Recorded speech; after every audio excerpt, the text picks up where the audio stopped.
Amém, queridos? Eu convido você a abrir a palavra do Senhor no livro de Apocalipse, né? Nós estamos aqui na segunda sessão do livro. Nós já estudamos aí o capítulo 4, semana passada o capítulo 5, na retomada aqui dos nossos estudos. E hoje eu convido você a abrir então no capítulo 6.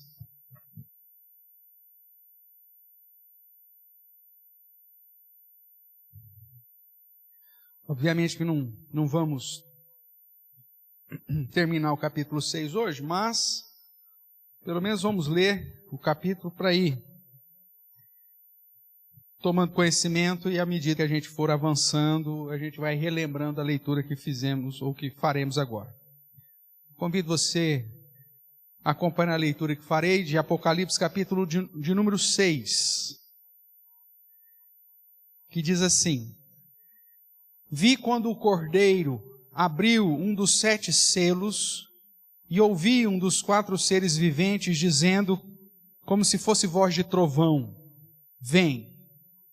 Vi então, e eis um cavalo branco, o seu cavaleiro, com um arco, e foi-lhe dada uma coroa, e ele saiu vencendo e para vencer.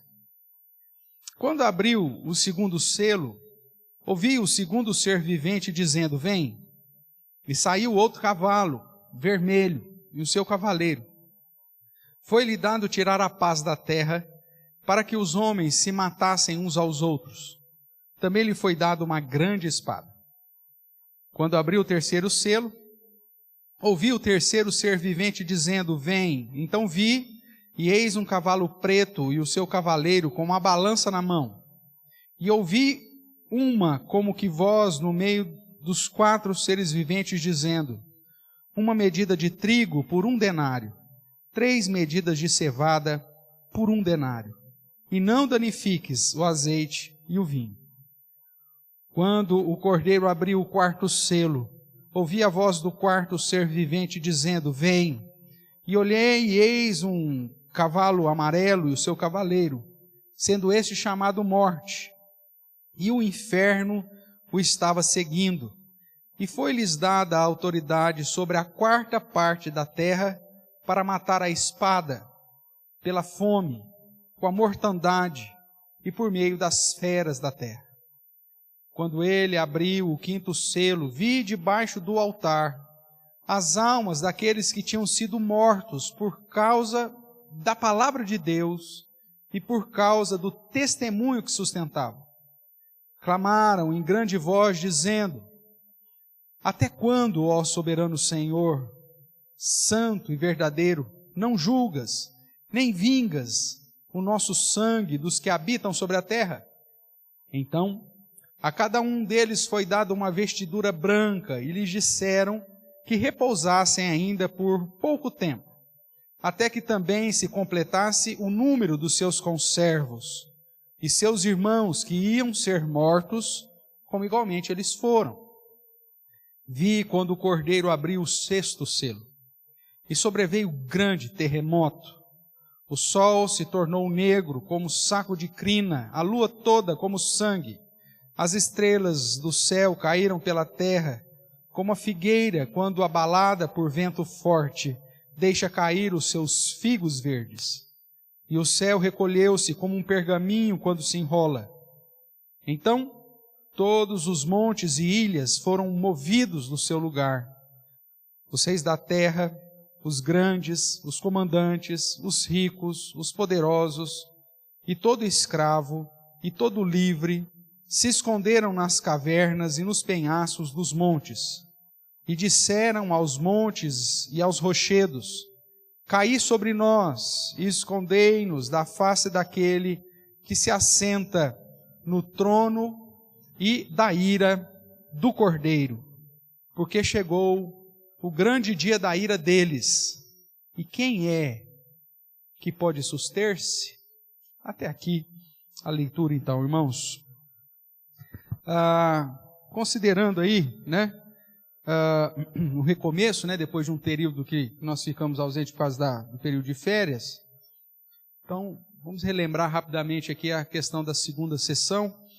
E nós vimos que o objetivo aqui do contexto é mostrar esse cuidado de Deus sobre o seu povo, apesar de todas as dificuldades. Então, Deus, como soberano, sobre todo o universo. Ele cuida do seu povo, ainda que esse seja alvo da perseguição dos ímpios. O livro do Apocalipse, então, apresenta a vitória de Cristo e da sua igreja, bem como o julgamento dos seus inimigos. Neles nós somos estimulados a viver em fidelidade ao Senhor, que está cumprindo a sua profecia final. Quando nós olhamos para o livro do Apocalipse, nós identificamos que dentro da característica literária apocalíptica judaica, eles não usam a metodologia cronológica que nós estamos acostumados, né, de escrita, com início, meio e fim. Mas dentro da perspectiva cíclica, né, ocidental, ele escreve numa linha cronológica, mas dentro de sessões. Então você tem sessões cíclicas, onde ele trata de um assunto, vai até o fim daquele período, volta, trata do mesmo período, dá ênfase em outro assunto, volta, e assim, de modo cíclico, ele vai contando e recontando a história no mesmo período, e dessa forma crescendo progressivamente para o objetivo final, que é um entendimento perfeito e completo de toda aquela sessão. Isso é característica da escrita bíblica. Se você vai, por exemplo, para o livro do Gênesis, você tem um registro histórico da criação, e nós temos ali um exemplo cíclico. O capítulo 1 do livro de Gênesis, ele vai tratar da criação de um modo geral, né? Falando dos 6 dias da criação, do 7º dia como descanso, o que Deus criou em cada dia. E nós vemos que dentro dessa visão geral e cíclica, ele trata no 6º dia da criação do homem e da mulher. Deus criou o homem, macho e fêmea e tudo mais. Depois, no capítulo 2, nós vemos mais uma vez, então, ele voltando sobre o tema da criação, só que agora focando na criação específica do homem e da mulher. Como que foi Adão, qual que foi a tratativa com Adão, depois a questão da criação da mulher, a tratativa da mulher. Então, não é que Deus havia criado um homem lá em Gênesis 1:26 e depois criou Adão no capítulo 2. Na verdade, o capítulo 2 é só ele ampliando o que foi descrito no verso 26, 27 do capítulo anterior, quando diz que Deus criou o homem e a mulher. Agora, então, ele foca, recontando a história, mas dando ênfase mais específica sobre a criação do homem e da mulher. Essa metodologia cíclica, então, ela é utilizada em toda a Escritura.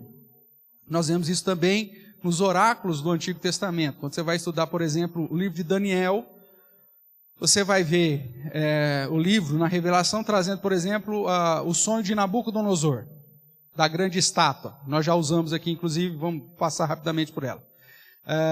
Cabeça de ouro, peitoral de prata, os quadris de bronze, pernas de ferro e os pés mistura de ferro e barro. Lembra dessa história?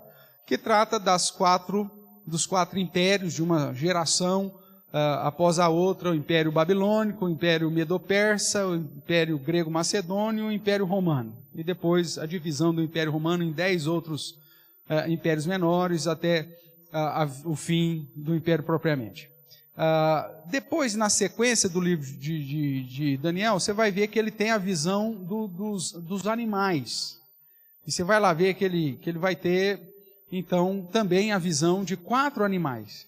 E esses 4 animais, com aquelas características, né? Tanto o leopardo, o urso, o leão e aquela besta fera, também apontam para a mesma realidade dos 4 impérios. Tratam da mesma situação. Nós vamos ver isso também mais para frente, quando estudarmos aqui Apocalipse. Então veja, ele trata dentro dessa visão cíclica, através da figura da estátua, sobre os 4 impérios, que sucederiam antes da vinda da rocha, antes da vinda de Jesus, e depois, através da visão dos animais, ele trata da mesma situação, dos mesmos assuntos, das mesmas nações, dos mesmos impérios, dos mesmos períodos e das mesmas características de opressão e perseguição que esses impérios trariam ao povo de Deus. Então, essa maneira cíclica é uma constante nas Escrituras, porque é assim que é o estilo literário judaico. Apocalipse não é diferente. Então, conforme nós vamos estudando Apocalipse, nós identificamos, até dentro da teoria apresentada pelo doutor William Hendrickson, né, no livro Mais Que Vencedores, são 7 sessões paralelas, onde ele trata do assunto, dando uma ênfase, depois ele volta, trata do mesmo período, dando outra ênfase, de um modo progressivo, e utilizando de símbolos, e não de uma perspectiva literária. Então você tem 2 modos mais específicos para tentar interpretar Apocalipse. Ou um modo cronológico, literal, né, vamos definir de uma maneira assim, ou um modo cíclico, simbólico. Então nós vimos, por exemplo, semana passada, quando tratamos do capítulo 5, você que está com a sua Bíblia aberta aí, no capítulo 5, verso 6. Então, vou ler o 5. Todavia, um dos anciãos me disse, não chores, eis que o leão da tribo de Judá, a raiz de Davi, venceu para abrir o livro e os seus 7 selos. Então vi, no meio do trono e dos 4 seres viventes, e entre os anciãos de pé, ele viu um leão? Não, o que ele viu? Um cordeiro, como tendo sendo morto. E como que esse cordeiro, a característica desse cordeiro? Ele tinha o quê? 7 chifres, bem como 7 olhos, que são os 7 Espíritos de Deus enviados por toda a terra. Nós sabemos que até por uma questão biológica, o cordeiro não tem chifre.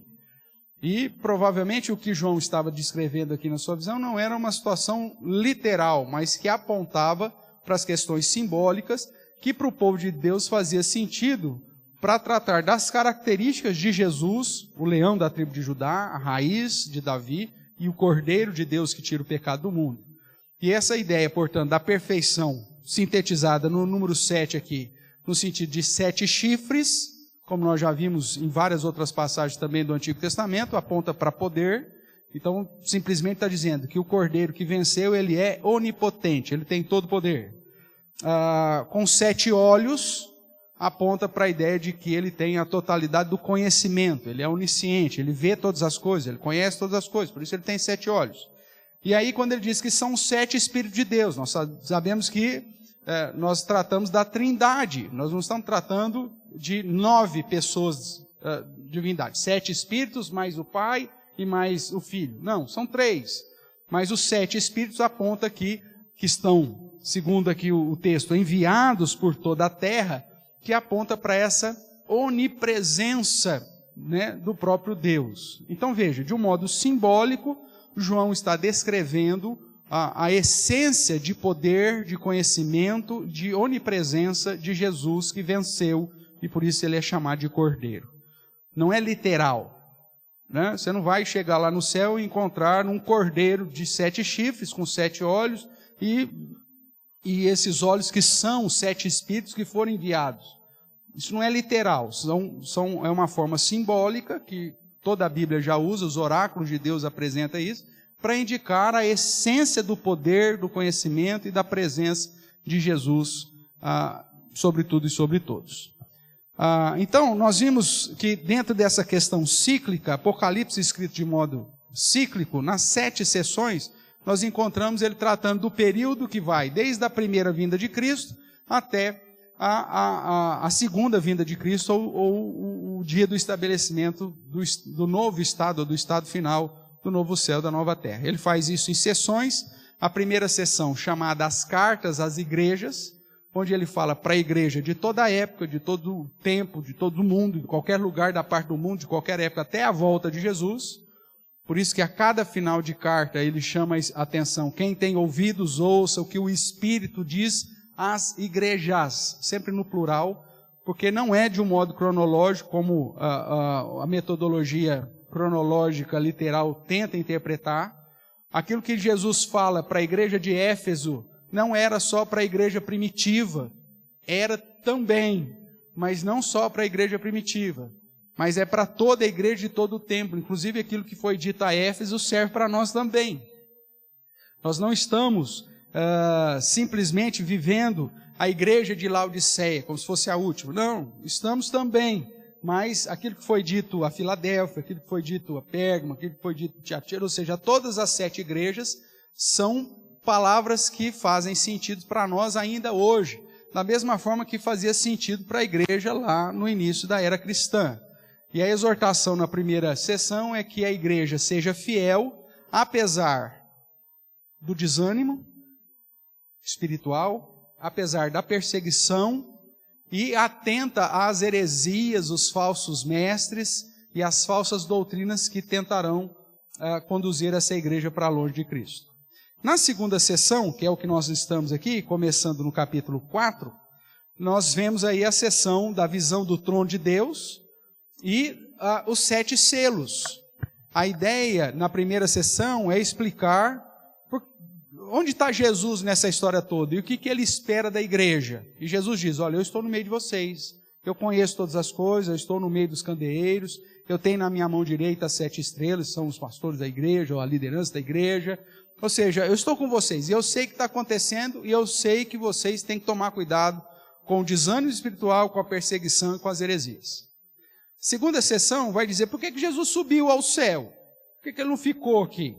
Então vai mostrar que ele era o único que podia subir ao céu, se assentar ao trono e tomar o livro selado. O livro selado que consta de todas as ordenanças até a consumação. Se Jesus não tomasse esse livro e não abrisse os selos, nós estaríamos estagnados, em stand-by, parados. A história da redenção estaria inerte. Era necessário que Jesus assumisse o trono, que ele começasse a reinar, para que ele pegasse o livro e começasse a abrir os selos. Só que esses selos, eles vão nos apontar, como vamos começar a estudar hoje, para situações boas para a igreja, mas também para situações ruins, que é aquilo que nós estamos vivendo desde a ascensão de Cristo. Por isso que Pedro vai chamar a nossa atenção para o fato de que já estamos vivendo os últimos dias, desde a derramada do Espírito Santo. Lá em Atos você vai encontrar perguntando, né, o que é isso? Está todo mundo bêbado? O que esses caras estão falando na língua materna, que nós ouvimos na nossa língua materna? E aí Pedro falou, ninguém está bêbado aqui, porque é só, né, a hora nona, aquela coisa toda. A hora terceira, que era 9 horas da manhã. Mas o que aconteceu é que desceu o Espírito Santo, conforme Joel profetizou. Nos últimos dias, derramarei do meu Espírito sobre toda a carne. Então Pedro disse que ali, o derramamento do Espírito no Pentecostes, é o cumprimento da profecia de Joel, que inaugura os últimos dias. Se Pedro identifica como último dia, eu, como fiel às Escrituras, não posso dizer que Pedro errou, né? E que não, nós ainda estamos aguardando a chegada dos últimos dias. João também vai dizer isso na sua carta, que nós já estamos vivendo os últimos dias. E que inclusive o anticristo, ou os anticristos já estavam presentes no mundo, desde o 1º século. Paulo vai dar o mesmo indicativo, quando diz sobre as características dos homens, que os últimos tempos seriam tempos difíceis, ao ponto de olhar para a igreja de Tessalônica e falar assim, olha, quanto aos últimos tempos, não preciso nem falar para vocês. Como não, né? Mas, diante do contexto da realidade da igreja lá, eles já estavam cientes que estavam vivendo as situações dos últimos dias. Então, o Apocalipse está tratando daquilo que nós estamos vivendo. Como eu já disse há algum tempo, né? Algumas pessoas falam, pastor, quando que vai começar o Apocalipse? Já começou, desde a ascensão de Jesus Cristo. O que nós estamos vendo aqui no capítulo 4, 5, é o fato da ascensão de Cristo. João foi chamado para ir lá até o céu e ver Jesus, o Cordeiro, que aparece lá como sendo sido morto, mas agora apto, não só porque recebeu autoridade no céu e na terra, para tomar o livro, que ninguém podia nem olhar para ele, abrir os selos, se assentar no trono e conduzir o restante da história até a consumação final. Então, no nosso slide aí, né, na sessão anterior, os 7 canteiros, nós vemos que a situação não é das melhores, que a palavra de Jesus demonstra como a igreja tem sofrido perseguição, desânimo, investido do diabo, falsos profetas, privações financeiras e por aí vai. Vemos que a igreja sofredora recebe uma revelação de que Deus está no seu trono, cuidando de tudo, e que cada situação é realizada debaixo da soberania do Pai e do seu Cristo exaltado. No capítulo 4 nós vemos que o trono não está vazio. João, portanto, tem a sua visão do céu, né? Da mesma forma que Isaías teve, da mesma forma que Paulo também teve. A visão do trono ensina que o céu e a terra estão sob domínio de Deus, sobre o governo e a autoridade. Foi para isso que Jesus veio. Ele venceu e recebeu toda a autoridade. Alguém diz, não, ele não tinha antes como Deus? Na perspectiva da redenção, era preciso primeiro pagar a dívida para você ter a autoridade para redimir completamente todo mundo. Esse é o foco da revelação da palavra do Senhor, né? A Bíblia trata da redenção. Então, quando se trata da autoridade no céu e na terra, não é no sentido de autoridade suprema ou de soberania, mas sim da autoridade que Jesus precisava receber, morrendo, derramando seu sangue, pagando o preço, o alto preço na cruz, para ter autoridade redentiva sobre aqueles para quem ele mesmo se ofereceu. Apocalipse 4 e 5, então, tem por objetivo revelar os atributos de Deus em relação a nós. Capítulo 4 incentiva o nosso Deus como Criador. O capítulo 5, que nós estudamos semana passada, revela Deus como o Redentor, que é o foco dessa autoridade. Tá bom? A descrição que João usa de imagens e expressões indicam semelhança diante de tão maravilhosa revelação. O trono é descrito como semelhante, uma vez que não temos nada para comparar, uma vez que nunca ninguém foi ao céu e viu como que é o trono. Então ele tenta manifestar isso segundo aquele pouco conhecimento que nós temos. É como se fosse, da mesma forma que Lucas faz a descrição, por exemplo, do derramar do Espírito Santo. Olha, é algo como vento. Foi vento? Não. Um som, né? Como de vento. Não foi vento. Mas o que mais se aproximava era isso. Línguas como de fogo. Foi fogo? Não, a descrição é por semelhança. Gente, é um negócio tão maravilhoso, um negócio tão grandioso, tão divino, que não tem como descrever. Então, para que você compreenda, é parecido, é como se fosse isso, mas não é. Essa também é a mesma tarefa de João, nós nunca vimos, então ele vai tentar mostrar para a gente algo, através das comparações que nós conhecemos. Então é semelhante a isso, é semelhante a esmeralda, é semelhante ao arco e tal. É para que a gente tenha mais ou menos uma noção. Quando a gente confronta com o Antigo Testamento, nós vemos o trono revelado em Ezequiel, aí nós vemos muitas similaridades, mas os dois, né, servos de Deus tentando falar de algo que nunca ninguém viu, então é complicado que ele dê detalhes específicos e rigorosos sobre isso, tá? Nós estudamos isso e vimos lá em Ezequiel, fizemos a comparação, né? Vimos que muitos desses símbolos, na verdade, aponta para a soberania de Deus, para a grandeza de Deus, para a onipresença de Deus. São sempre elementos simbólicos que apontam para uma aplicação da grandeza de Deus, ou como Criador, ou como Redentor. Mas isso aqui nós também já trabalhamos aí quando estudamos o capítulo 4. Semana passada estudamos então o capítulo 5, vimos que o capítulo 4 aponta o Senhor como Rei do Universo, e o capítulo 5 começa com a visão do livro selado com 7 selos, que é o foco, a ênfase principal dessa sessão, né? Um livro que ninguém podia abrir, que ninguém podia nem olhar para ele. Então João chora diante dessa realidade, aí alguém fala para ele, não chora não, o Cordeiro venceu, e ele é digno de tomar o livro, de abrir os selos. E aí então nós vemos que esse livro representa todo o propósito de Deus, sua vontade e promessa no cumprimento da obra da redenção. Há um suspense no ar, pois não havia ninguém que fosse considerado digno para tomar o livro e abrir os selos. Então, nesse contexto, o Redentor é apresentado e nós vemos a coroação do leão da tribo de Judá, a raiz de Davi. Por isso que ele foi assentar no trono. Ele toma para si a autoridade de abrir o livro e de desatar os selos. Isso é característica daquele que está reinando. Por isso Jesus já reina desde a sua ascensão. Por isso que nós cremos, e o Evangelho de Mateus apresenta Jesus como o Rei. É por isso que nós somos chamados de embaixadores, lá por Paulo em 2 Coríntios. Eu sempre falo isso, né? Sempre uso parênteses sobre essa questão da realeza de Cristo, que se Jesus não estivesse reinando hoje, você não podia ser embaixador. Esse termo estaria errado.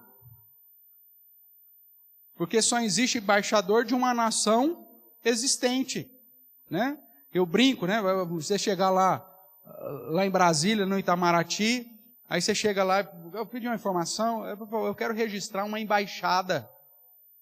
Aí alguém vai te encontrar, então vai na seção tal, os documentos tal, mas que nação que é? Ah, não existe ainda não. Mas que governo? Não, é um rei, mas ele ainda não reina. Tem como você registrar uma embaixada dessa forma? Não. Tem como você dar o título de embaixador para alguém se não tem uma nação estabelecida? Um reino estabelecido? Só que na interpretação cronológica, as pessoas identificam que o reino tem que ser terreno. E o próprio Senhor Jesus já deixou claro, na sua primeira vinda, que o reino de Deus não é de visível aparência. Tiago, quando vai tratar em Atos capítulo 15, no concílio de Jerusalém, ele vai usar as profecias a respeito do trono de Davi como já tendo sido realizado e aplicado em Cristo Jesus. E que em Cristo Jesus agora ele reina para todas as nações, para todos os gentios. Então, na interpretação que o próprio texto sagrado nos diz, em Atos 15, nós vemos que as profecias relacionadas ao reino de Davi, ou ao trono de Davi, já foram cumpridas em Cristo. E é nesse sentido, então, que também entendemos Apocalipse, capítulo 5, como Jesus sendo entronizado. Ele reina hoje. E é por isso que nós reinamos com Ele hoje, como embaixadores. E não só como embaixadores, também como sacerdotes. Por isso, sacerdócio real é sacerdote e rei. Não mais da linhagem de Levi, mas segundo a ordem de Melquisedeque, uma ordem superior, o rei de Salém, que era rei e ao mesmo tempo sacerdote do Deus Altíssimo. É dessa ordem que está em vigor. Jesus é o sumo sacerdote da ordem de Melquisedeque, conforme diz Hebreus. E nós todos somos sacerdotes. Você é um sacerdote, e não só um sacerdote, um embaixador. Por isso, sacerdote real. Você tem o objetivo de, como sacerdote de Deus, adorar a Deus, mas como representante do reino, divulgar esse reino. Por isso que lá Pedro vai dizer que nós somos sacerdote real, com a finalidade de proclamar as virtudes daquele que nos chamou das trevas para a sua maravilhosa luz. É disso que nós estamos falando. Nós não estamos esperando ainda um reino vindouro. O reino já existe, não é visível a todos. É a chamada relação aqui de Apocalipse do já ainda não. Já é uma realidade, mas não é visível a todos. O que nós estamos esperando? A aplicação visível a todos. Mas Cristo já reina hoje, ao ponto de que na cruz ele olha para um dos ladrões, aquele que o reconhece como Messias, e qual que é a promessa que ele traz para aquele ladrão? Hoje mesmo estará comigo no paraíso. E qual foi a fala do ladrão? Senhor, quando voltares no teu reino, lembra de mim. Aí Jesus fala, tá bom, daqui uns 3.000 anos eu volto, aí eu vou lembrar de você. Foi assim? Não, hoje. Por quê? Porque toda obra, o ministério terreno de Jesus inaugura o rei, o reino. É assim que João Batista já apresenta. O reino é chegado, ou está próximo, no sentido como esse copo está próximo de mim. Falando isso, deixa eu dar uma olhada. Já que o copo está próximo. Então, já que está próximo, eu tenho como desfrutar dele. Assim é a ideia que o grego apresenta a respeito do reino. Está próximo, ao ponto que eu posso desfrutar dele. Tudo bem até aqui? Maravilha. Vimos a coroação aí no capítulo 5. Vimos algumas expressões e títulos que apontam para Jesus. O leão da tribo de Judá, a raiz de Davi, o cordeiro. E aí nós vimos então que sua linhagem e obra, né, a sua morte, fornece as questões meritórias necessárias para ser digno de tomar o livro e de abrir os selos, ou seja, receber toda a autoridade na perspectiva da redenção. Então Jesus é ao mesmo tempo o leão e o cordeiro. Vimos aí as características do cordeiro, que aponta para o seu poder, e aí aponta também para a chegada do reino, né? Falando lá da visão de Nabucodonosor, a estatuazinha lá, né? Cabeça de ouro, peito de prata, ventre, o quadril aí de bronze, as pernas de ferro e os pés de ferro e barro. E aí você lembra que nessa visão, uma rocha, quem é a rocha mesmo? Cristo. Uma rocha que sem auxílio de mãos foi lançada, bateu aos pés da estátua e a esmiuçou, derrubando todos esses impérios. E essa rocha, que sem auxílio de mão, que foi lançada e derrubou os impérios, o que acontece com ela? Ela começa a crescer, se avolumar ao ponto que transforma numa montanha que faz sombra onde? Todas as nações da terra. Veja, isso é o reino de Jesus, é o reino de Deus. Ele vai se espalhando e vai fazendo sombra sobre todas as nações, sobre todos os povos, tribos, raças, línguas, e é isso que justamente aqui Apocalipse 5 vai nos dizer, quando fala do cântico aqui, dos anciãos e dos seres viventes, né? Em especial quando todo mundo, toda criatura adora ao Senhor, dizendo que Ele comprou para si representantes aí de toda a terra, de toda a língua, de todo povo, de toda nação, de toda a tribo. Verso 9 do capítulo 5. E entoavam um novo cântico, dizendo: digno és de tomar o livro e de abrir-lhes os selos, porque foste morto, e com o teu sangue comprastes para Deus os que procedem do quê? De toda tribo, língua, povo e nação. E para o nosso Deus constituiu o quê? Reino e sacerdotes, sacerdócio real, rei e sacerdote, e eles reinarão sobre a terra. É o que está acontecendo hoje, que nós já fizemos o paralelo lá com o Apocalipse 22, que aponta para o fato que nós já estamos reinando com Cristo, aqueles que passaram pela primeira ressurreição, ou seja, aqueles que passaram pela conversão. Lembra disso?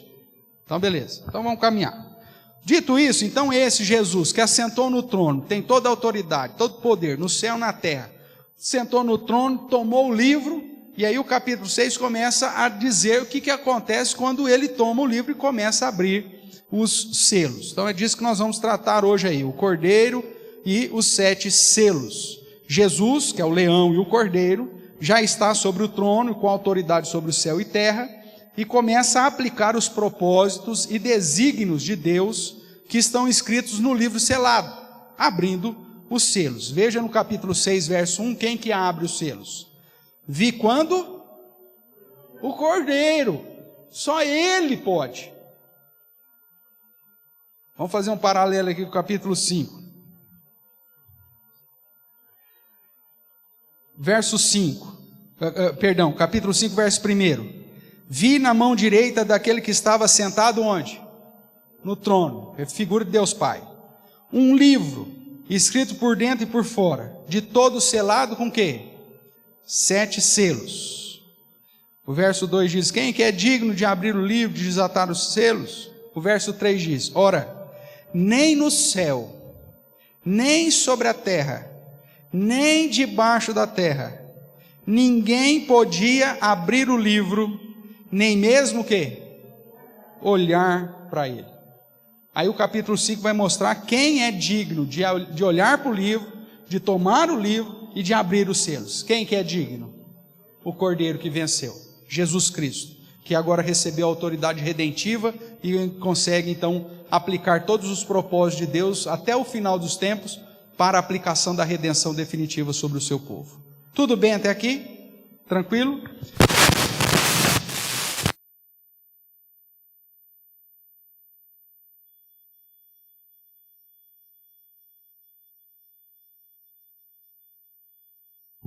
A bateria deve ter arriado. Então vamos lá. Então o capítulo 6 vai tratar, irmãos, de um modo mais específico, da abertura desses selos e as consequências que esses selos, ou que a abertura desses selos trará sobre nós que estamos aqui na terra. Então é importante lembrar que a sequência dos selos não indica necessariamente uma transposição cronológica. Por exemplo, abriu o primeiro selo. Então acontece o primeiro selo. Terminou o primeiro selo, então agora abriu o segundo selo. Então vai acontecer o segundo selo. Terminou o segundo selo, então agora vai abrir o terceiro. Mesmo porque de uma leitura bem simples, né? Você vai ver, por exemplo, que o segundo selo já fala tirar a paz da terra. O terceiro selo vai falar de trazer pobreza, fome, pobreza. O quarto selo vai falar de uma perseguição de tal forma que a quarta parte da terra vai ser morta pela espada, fome, mortandade e por meio das feras. Vamos lá. Se fosse cronológico, houve um tempo que não houve paz, mas agora há, porque já acabou o segundo selo. Verdade ou mentira? Mentira. Todas as épocas, desde antes de Cristo, mesmo depois da volta de Cristo, a igreja ela vive em paz? Não, é sempre perseguição. Houve um período de pobreza, mas agora não existe mais pobreza no mundo. Verdade ou mentira? Mentira. A pobreza sempre existiu e sempre vai existir. Homem matando homem, a violência. Acabou já? Esse quarto já passou esse selo? Não. Ou seja, esses selos eles não podem ser identificados de modo cronológico e uma transposição cronológica. Abre um, termina. Opa, volta o cavaleiro. Né? Aí abre o outro, aí sai o cavaleiro, faz tudo que tem que fazer. Opa, volta, recolhe. Não. Vai abrindo os selos e esses selos estão atuando, as consequências da abertura desses selos estão atuando no mundo até o dia final. Eu não sei se você observou aqui, na leitura que nós fizemos no capítulo 6, aonde trata do sétimo selo.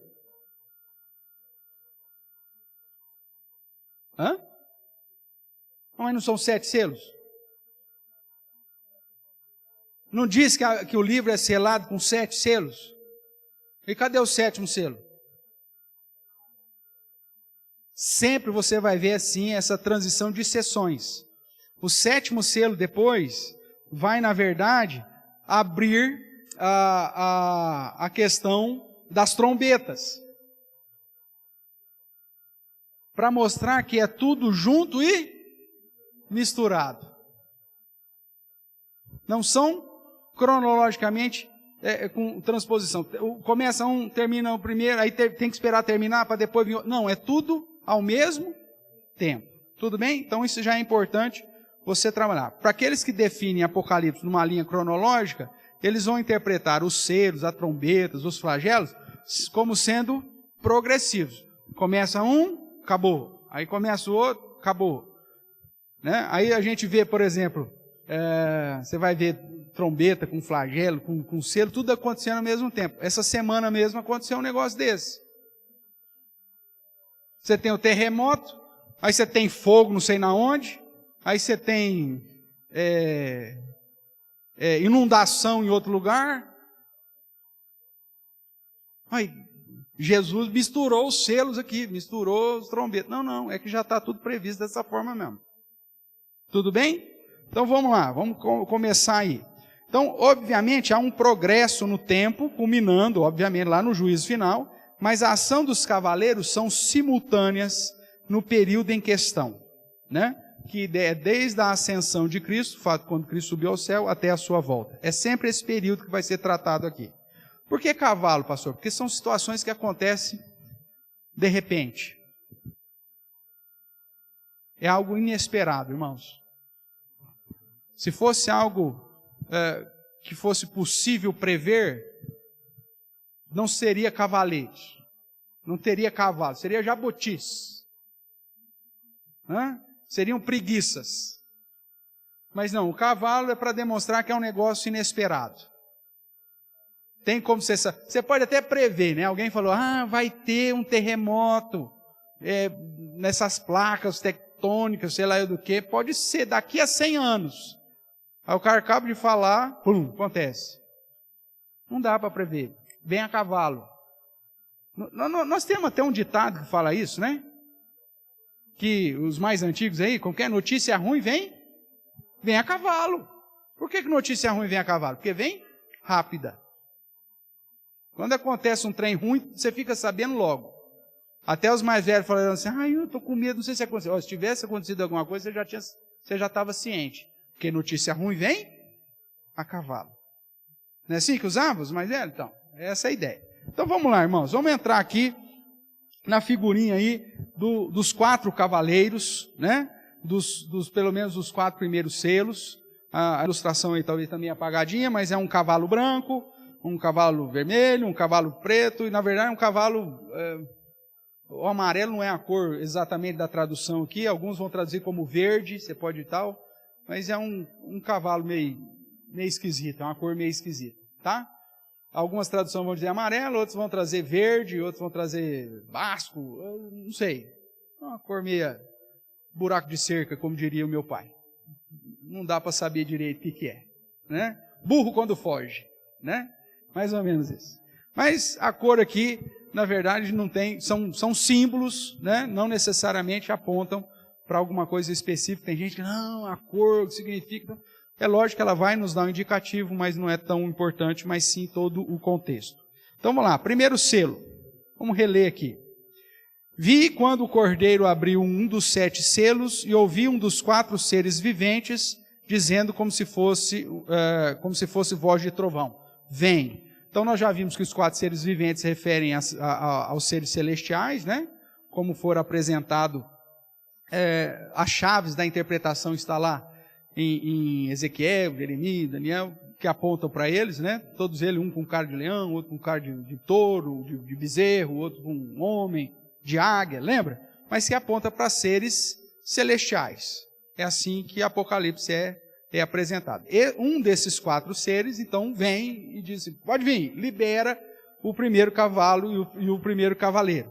Então ele diz, vem, verso 2, vi então e eis um cavalo branco, o seu cavaleiro com um arco, e lhe foi dada uma coroa, e ele saiu o quê? Vencendo e para vencer. Esse talvez seja o cavaleiro com maior dificuldade de interpretação, não por conta da dificuldade da interpretação propriamente, mas porque geralmente a igreja, no contexto pré-milenista, no contexto da interpretação cronológica, apresenta algumas possíveis interpretações para esse cavaleiro que é completamente distoante, que destoa completamente daquilo que realmente ele é, né? Nós vamos falar mais para frente aqui, mas provavelmente ele já ouviu falando que esse cavaleiro é Satanás. Porque dentro da linha cronológica, se o segundo cavaleiro só traz tragédia, o terceiro só traz tragédia, o quarto só traz tragédia, logo o primeiro tem que trazer tragédia também, mesmo que o texto não fala.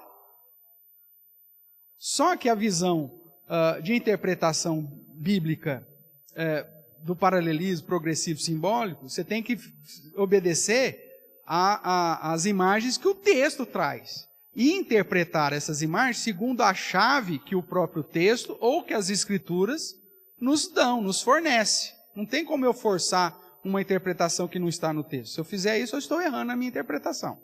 Então vamos lá, é um cavalo branco, o seu cavaleiro tem um arco, tem uma coroa, e tem a expressão clara de que ele saiu vencendo e para vencer. Vamos fazer uma aplicação bem simples aqui. Se a gente aplicar isso para Satanás, Satanás vai vencer, irmãos? Satanás saiu algum dia para vencer?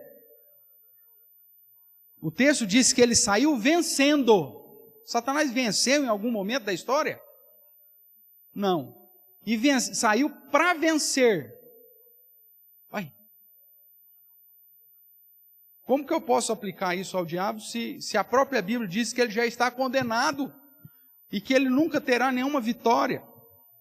E outra, em todos os lugares, todas as chaves bíblicas, a cor branca aponta para quem? Para a pureza, para Deus, para as coisas de Deus. Então, essa visão nós vamos trabalhar com essa possível interpretação, mas vamos tentar desmistificar ela e mostrar para você que ela não se sustenta. Uma segunda possível interpretação é dizer que é Jesus. Né? Vamos ver lá as possíveis interpretações aqui. Vamos lá. Primeira, é o anticristo, né? Como se fosse o diabo, o anticristo. Mas isso é impossível, porque o anticristo não veio para vencer. Muito pelo contrário, a palavra de Deus em vários momentos diz que Jesus vai derrotá-lo com a espada da sua boca. Não tem vitória para o anticristo. Não pode ser Satanás, não pode ser o anticristo.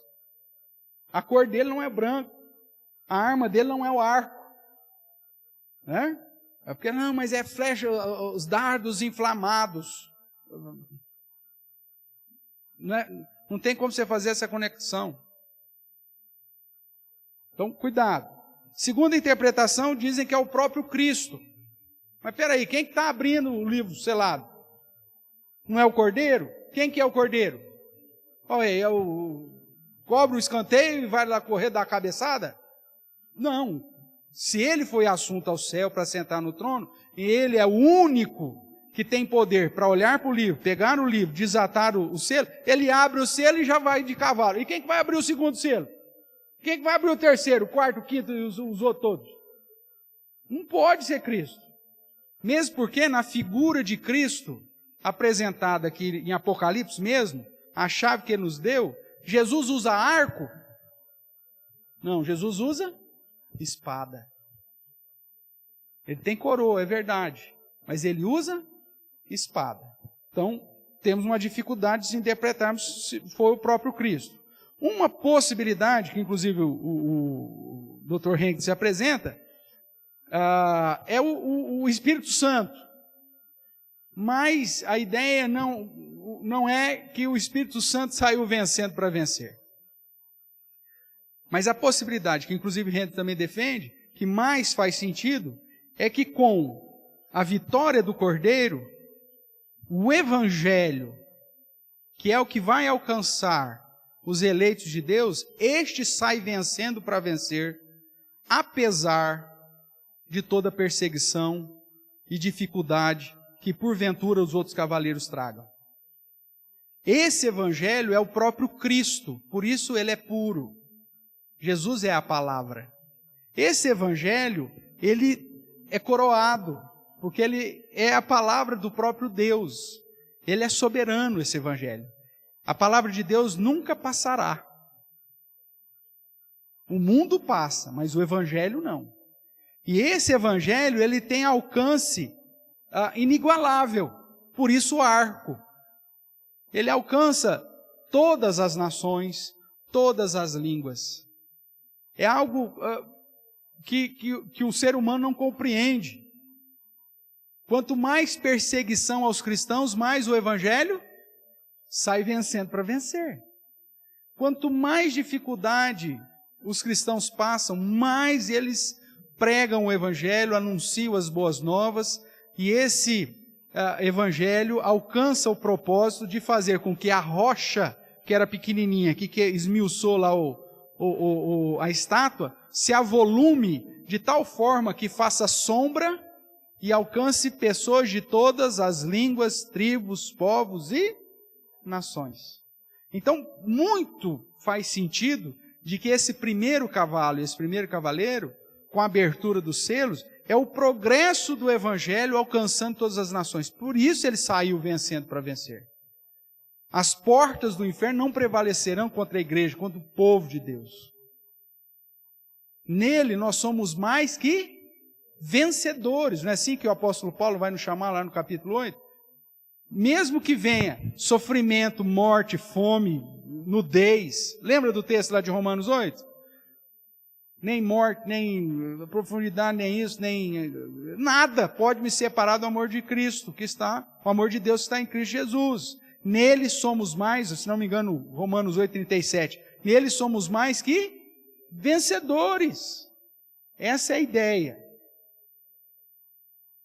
Eu posso até ser alvo da perseguição e do martírio. Eu posso ser um mártir. Eu posso morrer por conta do testemunho de Deus e do testemunho da palavra de Deus e do testemunho de Jesus. Como nós vamos ver aqui no quinto selo. Mas o Evangelho não morre. Eu posso morrer por conta da perseguição, por pregar o Evangelho. Mas o Evangelho, ele continua? Ele continua vivo. E continua avançando.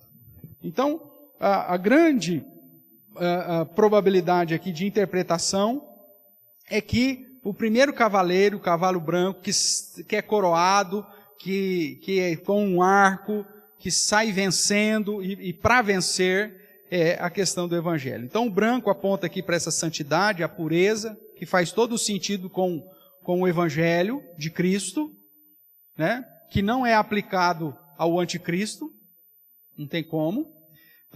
O arco, essa arma de longo alcance, que não pode ser aplicada a Cristo, porque Cristo sempre se apresenta como aquele que impunha uma espada, enquanto que o Evangelho serve muito bem. Uma coroa, que é sinal de vitória, sinal daquele que é soberano, né? Que reina. E a expressão vencendo para vencer, invencível. O que sai vencendo e para vencer é aquele que não perde nunca.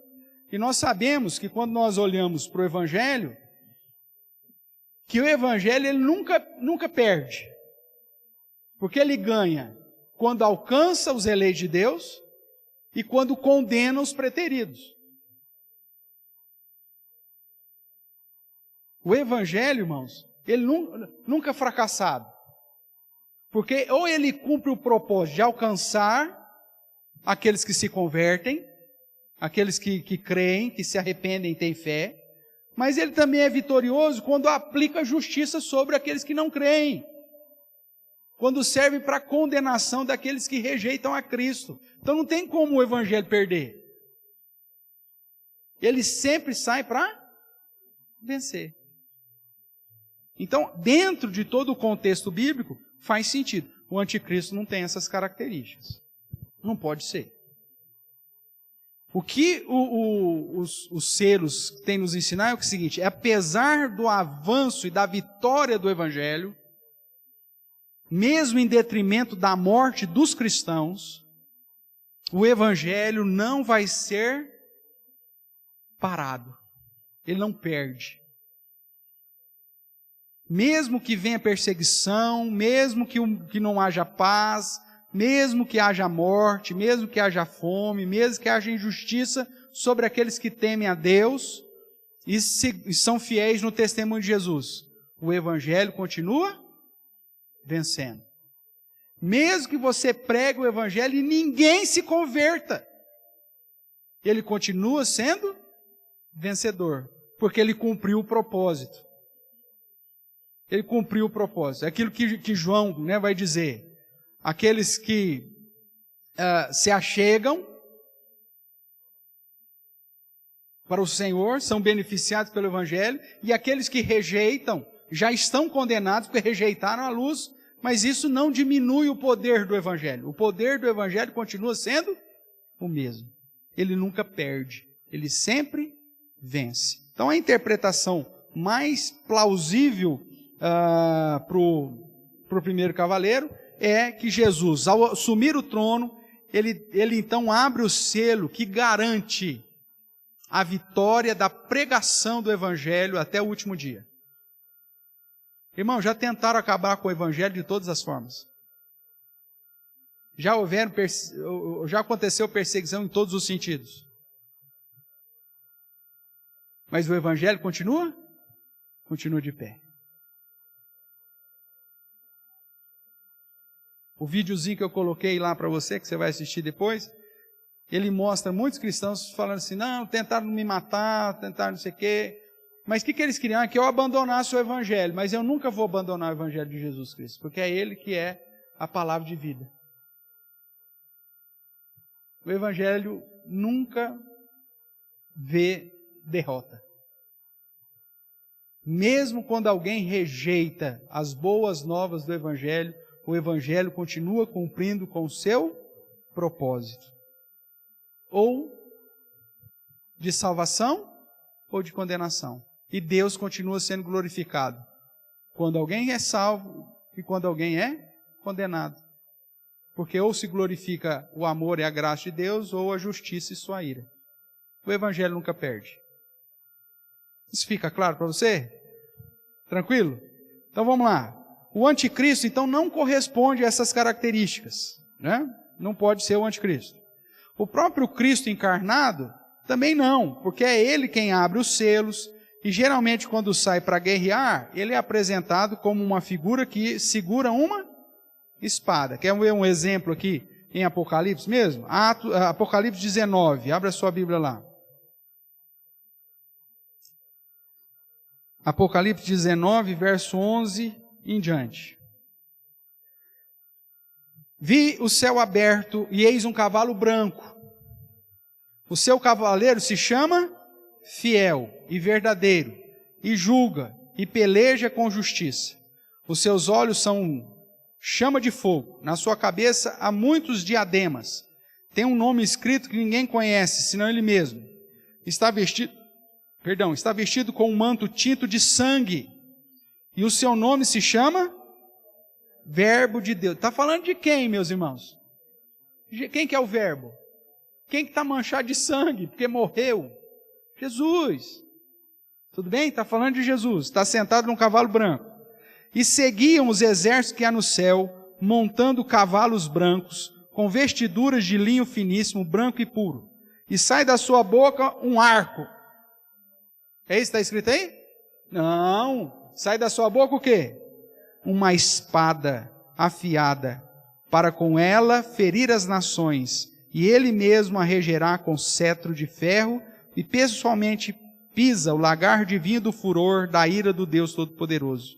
Tem no seu manto e na sua coxa um nome escrito: Rei dos Reis, Senhor dos Senhores. Então Jesus é apresentado como alguém que está com coroa, branco, reluzente, bonito, maravilhoso, só que sempre com espada, que é o símbolo da aplicação da sua ira. Tá? Veja, mais uma vez um exemplo. Por que João não fala logo que é Jesus? Ele está mandando essa carta através de quem? Dos romanos. O romano lê esse negócio aqui, e o romano conhece as Escrituras. Os romanos leram o Evangelho de João, que fala que Jesus é o Verbo de Deus? Não leram. Então o cara lê isso aqui e fala, meu Deus, o que tem uma língua de espada. Esse velho está gagá, pode mandar essa carta, pode liberar, pode passar. Então o Apocalipse é recheado de símbolos que faz sentido só para quem conhece os símbolos. Os cristãos sabiam de todos esses títulos, de todas essas características, de todas essas verdades. Para o romano não fazia sentido, mas para o cristão fazia. Quando João escreve isso na ilha de Patmos, entrega lá para o oficial de dia, fala, isso aqui é para enviar para 7 igrejas. Os caras começam a ler lá, um cordeiro com 7 chifres, 7 olhos, uma besta que emerge da terra, outra que emerge do mar. Esse velho está gagá, pode liberar, manda as cartas desse homem, ninguém vai entender nada mesmo, está louco. Mas justamente esses símbolos fazem todo o sentido para aqueles que conhecem as Sagradas Escrituras. Tá? Então Jesus é apresentado sempre com aquele que tem a espada e não o arco. Então também o Cristo encarnado não pode ser a interpretação correta do primeiro cavaleiro. Então, dentro dessa ideia, nos sobra aquela ideia do verbo, né, do evangelho, que é o próprio Cristo. Mas é um evangelho que é santo, tem alcance mundial, todas as nações, é sempre vitorioso em seus propósitos. E que ao mesmo tempo aponta o próprio Cristo, porque Cristo é o verbo é o Cristo, e ele que estou convosco todos os dias. Então, quando você prega o evangelho, você está pregando Cristo, anunciando a Cristo, andando com Cristo. Então, essa é a melhor interpretação para o primeiro cavaleiro. A igreja não vai parar de pregar o evangelho até o fim, irmãos. Mesmo sob a maior perseguição, você pode ter certeza que Deus vai preservar uma testemunha fiel que continuará pregando o evangelho. Porque é através do evangelho que Deus vai alcançar os seus eleitos. A fé vem pelo ouvir e ouvir da palavra de Cristo, da palavra de Deus, conforme a sua tradução lá em Romanos. Então o evangelho não vai passar nunca. É ele que saiu vencendo e para vencer. Porque até na condenação do ímpio, o evangelho sai vencedor. Dúvidas até aqui? Tranquilo? Eu sei que 90% das igrejas, se for por aí, a interpretação de Apocalipse vai dizer que o primeiro cavaleiro é o anticristo. Mas é impossível, porque o anticristo nunca saiu para vencer. Na verdade, ele vai sair cheio de soberba, cheio de nariz empinado, mas é para perder. É para ser derrotado. É para morrer, não para vencer. Tudo bem até aqui? Então vamos lá. Segundo selo. Como eu disse, é tudo junto e misturado, simultâneo. Voltando aqui para o capítulo 5, ou melhor, capítulo 6, verso 3 diz: quando abriu o segundo selo, ouvi o segundo ser vivente dizendo: vem. E saiu outro cavalo, vermelho, seu cavaleiro, foi-lhe dado tirar a paz da terra, para que os homens se matassem uns aos outros, e também lhe foi-lhe dado uma grande espada. Então, um cavalo vermelho, seu cavaleiro tem como objetivo tirar a paz da terra, e foi dado uma grande espada. Espada é sinônimo de morte. Por isso que, tirando a paz, os homens começam a se matar uns aos outros. Então, tirar a paz, se matar uns aos outros, ou espada, aponta morte, que no contexto aqui vai para perseguição. A ideia é simples.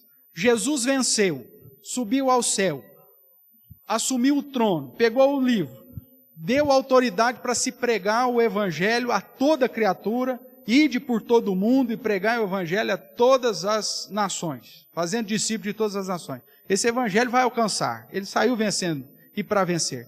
Só que ao mesmo tempo que há essa abertura para o evangelho, igualmente proporcional, nós temos uma reação de perseguição. Quando que começou a perseguição aos cristãos? Logo depois que o Espírito Santo desceu e o povo foi enviado a pregar o evangelho por todo o mundo. E recebereis poder ao descer sobre vós o Espírito Santo, sereis minhas testemunhas, não só em Jerusalém, né? Jerusalém, Judeia, Samaria e até quem? Até os confins. E aí vem o Espírito Santo, o povo começa a pregar, a igreja começa a crescer, e aí o que acontece? Todo mundo diz, que coisa linda, maravilhosa. Não, começa a perseguição. Paulo se levanta como perseguidor, Estevão é morto, começa então a grande perseguição, e aí com a perseguição o que acontece? Fazendo paralelo lá com Atos. A igreja se fecha e fica escondidinha lá em Jerusalém. Não, a igreja se espalha. E entre mentes, vai dizer o texto, né? Enquanto eles estavam sendo perseguidos, ao mesmo tempo eles estavam se espalhando. E eles se espalhando, o que acontecia? O evangelho saía vencendo para vencer. O evangelho continuava alcançando as pessoas. Aí fala, opa, agora muita gente já conhece o evangelho, então agora vai viver tempo de paz. Foi isso que aconteceu? Não. Conforme o evangelho ia crescendo, a perseguição também ia crescendo. Porque o segundo cavaleiro, ele vai tirar a paz do coração das pessoas. Como que, lendo o livro de Atos, que é o início aqui do Apocalipse, como que você vê o registro que Lucas faz? Onde chegavam os cristãos, o povo fala assim, chegou os perturbadores do mundo. E aí se levantava a perseguição. Aí tentava matar, apedrejar, açoitar, prender. E a perseguição só foi aumentando. Ao ponto de prender os cristãos, levarem para Roma, jogarem para serem comidos pelas feras, ou destruídos pelos gladiadores. E aí você fala assim, agora não vai aguentar uma geração. Os cristãos, já era. Não chega no ano 100. Aí o que acontece com os cristãos? Começa a ir para tudo quanto é lado. O evangelho começa a alcançar. Aí você fala, não, agora vai acabar. Aí vem outras tentativas de Satanás, descaracterizar o evangelho. Torna o cristianismo a religião oficial do império. E começa a agregar o sincretismo religioso. Agora vai acabar o evangelho. Mas não, sempre Deus preserva um descendente ali fiel, para pregar o evangelho com fidelidade. Sempre na história é isso. Hoje, se você começa a dizer que é cristão, que você crê na Bíblia, se você crê, por exemplo, que Deus criou apenas 2 gêneros e apenas uma orientação sexual, o que as pessoas vão falar para você? Elas vão te aplaudir? O Evangelho continua sendo perseguido hoje, irmãos. E vai piorar. Desde que você seja fiel ao Evangelho, vai piorar. Se você começar a abraçar o mundo, abraçar as heresias, abraçar a tolerância que é pregada por aí, você vai até viver aí no meio da sociedade. Só que a Bíblia chama disso de marca da besta. Nós vamos estudar isso mais para frente, você vai ver que a marca da besta não tem nada a ver com chip. Mas sim com o jeitão que você vive. Porque se você negligenciar a verdade do Evangelho, pronto, você já abraçou a marca da besta. O Evangelho é a nossa segurança. Sola Escritura é a nossa maior segurança. Ser fiel ao Evangelho, fiel à palavra de Deus. Ser fiel ao testemunho de Deus, a palavra de Deus é o testemunho de Jesus. Lembra que eu já chamei a sua atenção para essa expressão? Ela aparece aqui também, né? Veja aí no capítulo 6, o verso 9, já dando um salto aqui, só para te falar dessa expressão. Quando ele abriu o 5º selo, eu vi debaixo do altar as almas daqueles que tinham sido mortos, por causa do quê? Da palavra de Deus e por causa do quê? Do testemunho que sustentam. Lembra que eu falei que sempre vai ser essa relação? Palavra de Deus falando do Antigo Testamento, testemunho de Jesus falando do Novo Testamento. Tanto os judeus quanto os cristãos que criam no Messias, que se salvam em Cristo e que amavam a palavra de Deus, foram mortos, irmãos, desde mesmo antes de Cristo. Perseguidos e mortos, porque eram fiéis à palavra de Deus. E nós, os cristãos, que somos fiéis à palavra de Deus e ao testemunho de Jesus, seremos alvos da perseguição vinda por meio do 2º cavaleiro, que é o cavaleiro de morte, o cavaleiro aí vermelho. Certamente, refere-se não apenas à violência, mas mais especificamente à perseguição contra os crentes, que é os mediadores ou os instrumentos para a propagação do Evangelho da paz. O Evangelho é chamado justamente disso, o Evangelho da paz. A reconciliação com Deus. Né? Estamos justificados diante de Deus, reconciliados com Deus, estamos em paz com Deus. Aí vem o cavaleiro, o 2º cavaleiro, e tira justamente a paz, para deixar os homens loucos e se levantar com tudo aquilo que se prega a respeito da paz. Não só a violência vai crescer, irmãos, mas a perseguição aos cristãos vai crescer a cada dia mais. Pra você ter uma ideia, nesse século, no século passado, nesse século já se matou mais cristãos do que em todos os outros séculos anteriores. A gente fala assim, nossa, a perseguição aos cristãos foi dura no 1º século, no 2º século, no 3º século, foi difícil. Mas no século XX e no século XXI já se mataram mais cristãos do que em todos os outros séculos anteriores. A estimativa é que a cada 3 minutos, um cristão é perseguido por conta da sua fé e morto. Esse vídeo que eu compartilhei lá é um vídeo, se não me engano, de 2005, 2007, uma coisa assim. E infelizmente, irmãos, ninguém fala da perseguição aos cristãos. Nenhuma mídia vai falar disso. Você não vai ver isso em noticiário algum. Eles vão apresentar muitas vezes como conflitos étnicos.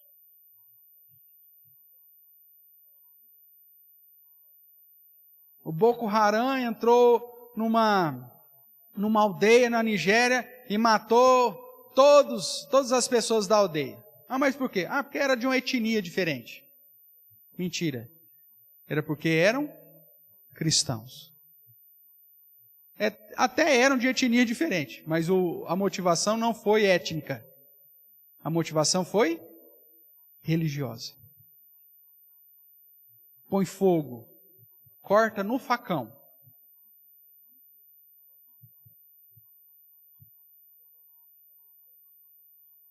Igrejas como a nossa, está aqui reunida, de repente entra um grupo cheio de facão e nos corta, faz picadinho de crente. Aí você fala, não, pastor, isso não está acontecendo agora.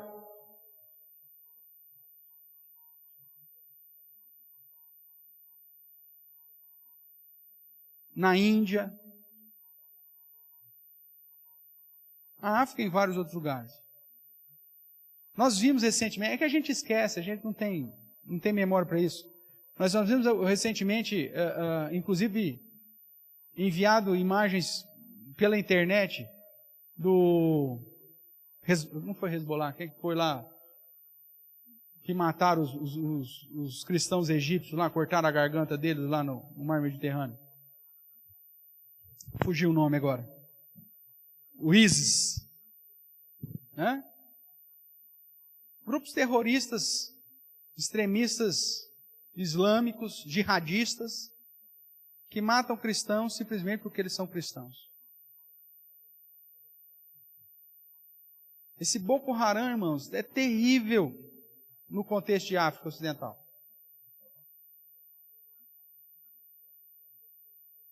O oeste da África também. A maioria deles é da etnia Fula, etnia que nós trabalhamos lá no Senegal. Extremamente islâmicos. E quando eles juntam o islamismo com a política, eles eliminam todos os cristãos.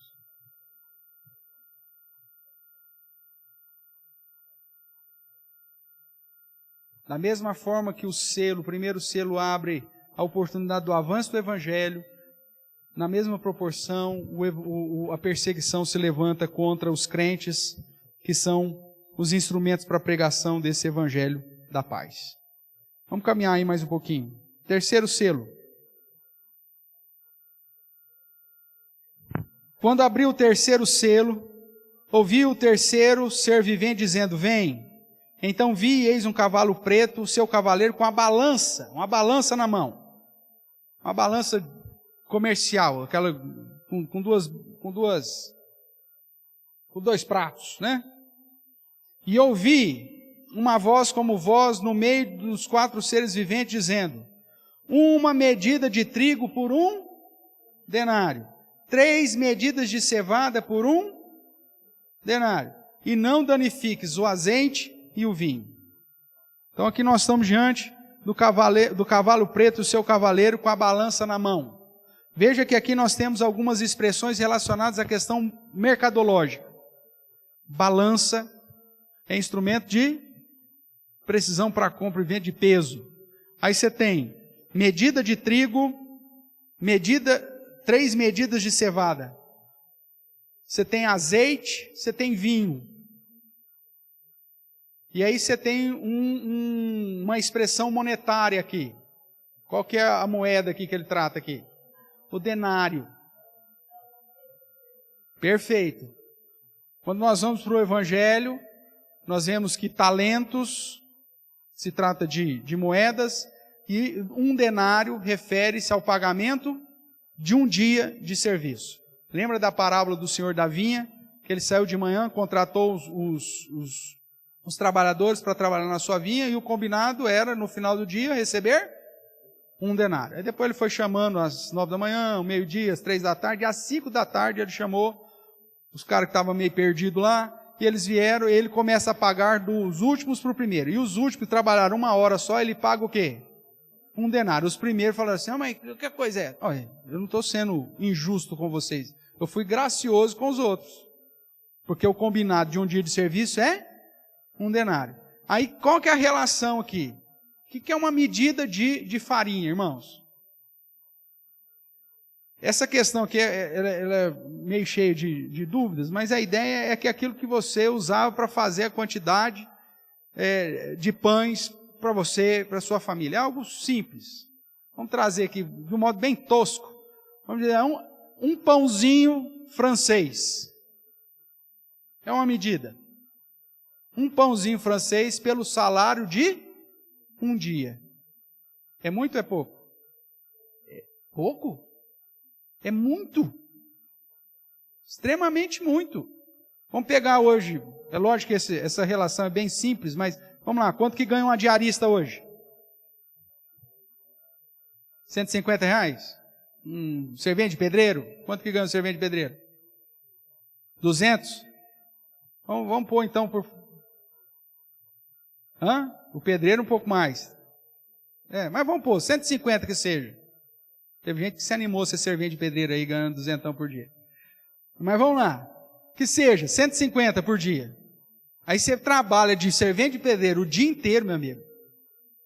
Faz não sei quantas maçadas de reboco. Transporta não sei quantos milheiros de tijolo.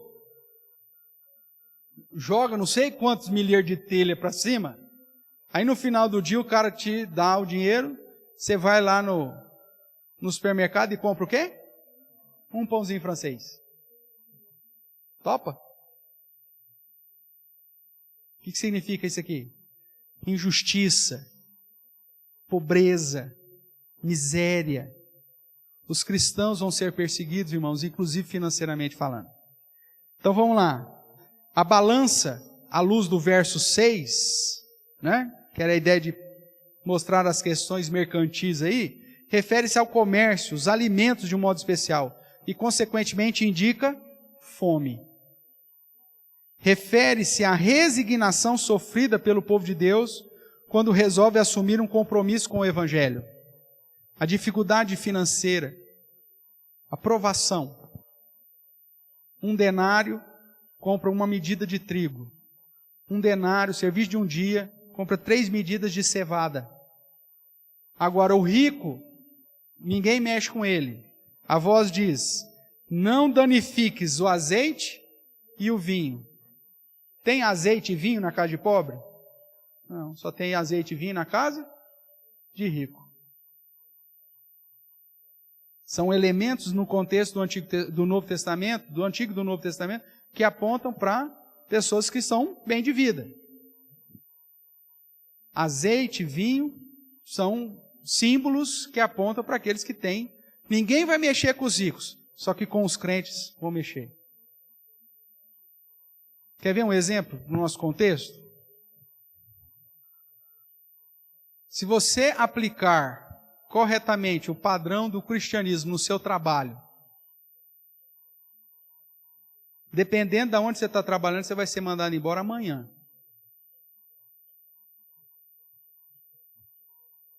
Se você chegar lá na sua firma lá e falar o seguinte, ô patrão, a partir de hoje nós não vamos sonegar mais imposto. Eu me recuso a fazer qualquer venda sem nota. O que vai acontecer com você?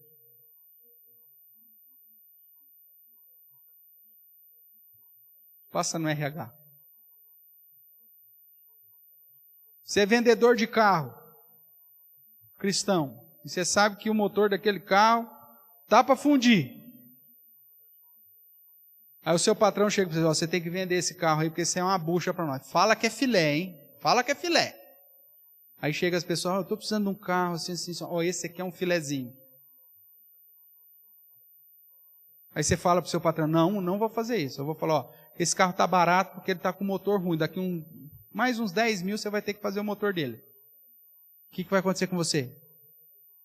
Você vai ser promovido? Vai receber uma comissão melhor? Vai ter azeite e vinho na sua casa? Não, meu amigo, você vai ser mandado embora. O verdadeiro cristão, ele vai padecer.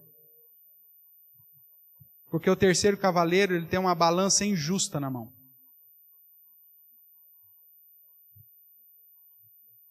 Seu patrão vai chegar para você e falar assim, você é um encarregado e tem que mandar uma turma embora. Só que é o seguinte, o fulano é amigo nosso, sai toda sexta-feira com a gente, tem um churrasquinho, toma uma cerveja com a gente. Manda lá aquele crente miserável que o cara mal sai com a gente, toda vez que a gente faz alguma coisa ele ainda critica a gente. Não aguento mais o cara. E aí, você faz o quê? Quem que você manda embora?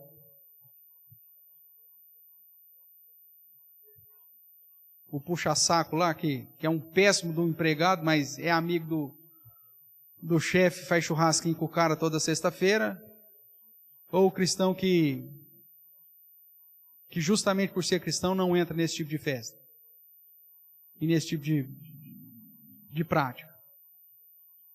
Aí você fala, não, esse cara eu não vou mandar embora não, você vai me desculpar, mas eu não mando embora. Fala, ou você manda ele embora ou você vai. É a balança injusta, irmãos.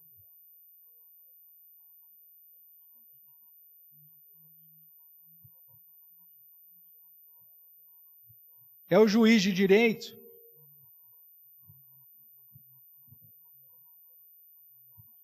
ou juiz de paz que tem que fazer o casamento homossexual, porque a legislação diz que ele tem que fazer.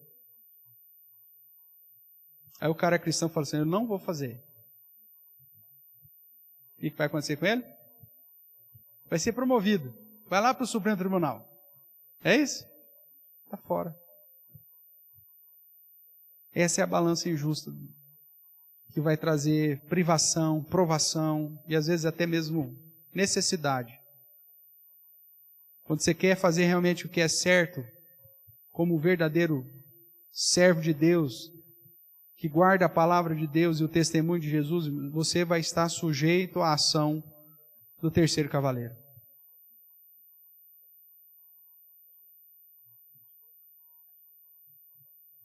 Porque se for agir corretamente, as pessoas vão se levantar contra você.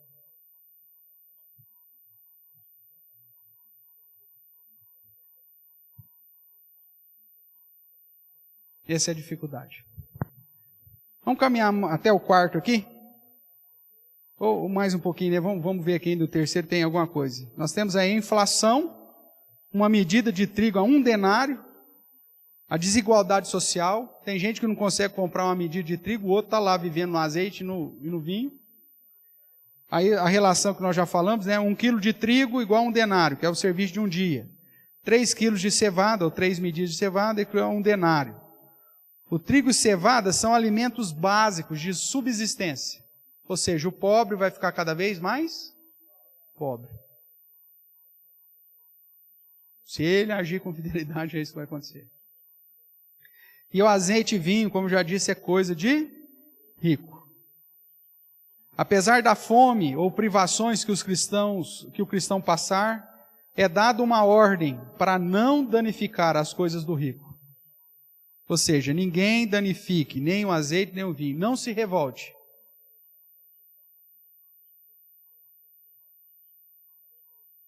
Não seja um Robin Hood. A palavra do Senhor ainda diz o seguinte, ó, vocês vão passar necessidade, provações, perseguição, mas oferece a outra face. Dá a capa. Não se revolta, não. E é assim que agiram os cristãos desde sempre, irmãos. O governo, o imperador se levantava contra a igreja, perseguia a igreja, proibia da igreja se reunir. E o que a igreja fazia? Se revoltava, pegava em armas, saía para fazer bagunça, rebeldia e revolta? Não. Obedecia.